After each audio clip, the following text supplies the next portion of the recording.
আসসালামু আলাইকুম ওরহমতুল্লাহি তাআলা ওয়া বারাকাতুহু।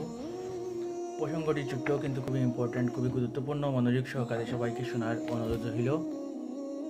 আমরা ইদানিং সোশ্যাল মিডিয়ায়, সামাজিক মাধ্যমে সবাই পছন্দ করি কমেডিমূলক ভিডিও, ফানি কন্টেন্ট ইত্যাদি আমরা পছন্দ করি। হাসাহাসির যেগুলা ভিডিওজ আছে, কন্টেন্ট যেগুলো আছে, এগুলো আমরা পছন্দ করি, সচরাচর পছন্দ করি। প্রায় 80% মানুষ এইগুলাও পছন্দ করি। সবসময় হাসি তামাশা নিয়ে আমরা ব্যস্ত থাকি, হাসি তামাশামূলক ভিডিওস যেগুলো আমরা দেখার চেষ্টা করি। কিন্তু এই কথা আমাদের স্মরণ রাখা উচিত, আল্লাহ পাক রব্বুল আলমিনের হাবিব সরকারে দো আলম হুজুর আকরম সাল্লাল্লাহু তাআলা আলাইহি সাল্লাম বারংবার আমাদেরকে নিষেধ করেছেন অষ্টহাসি, অর্থাৎ বড় বড়ভাবে হাসি ঠাট্টাতে আমরা নিজেদেরকে নিমজ্জিত না রাখার জন্য। আল্লাহ হাবিব বলেছেন, হাসি বড় করে হাসি দিলে আল্লাহ পাক রব্বুল আলমিন আমাদের উপর অসন্তুষ্ট হয়ে যান, এবং অনেক ক্ষেত্রে দেখা যায় যে এই হাসির মাধ্যমে যে আমাদের অন্তর মুর্দা হয়ে যায়।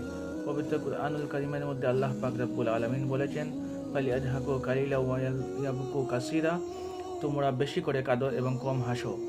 কাঁদার কথা বেশি বলা হয়েছে, আল্লাহর ভয়ে, আল্লাহর খৌফে, আল্লাহর কাছে ক্ষমা মার্জনার দৃষ্টিতে বেশি বেশি করে কাঁদার জন্য আল্লাহ পাক রব্বুল আলামিন পবিত্র কুরআনুল কারীমের মধ্যে বলেছেন, এবং হাদিসের বিভিন্ন চ্যাপ্টারেও আমরা এই হাদিস আমরা পেয়েছি। বেশি বেশি কাঁদার অনুপ্রেরণা দেওয়া হয়েছে, উৎসাহিত করা হয়েছে, কারণ যারা বেশি কাঁদে আল্লাহর ভয়ে তাদের অন্তর নরম হয়, আখিরাতের প্রতি, আল্লাহর প্রতি এবং সৃষ্টির প্রতি তাদের অন্তরের মধ্যে দয়া জন্ম নেয়।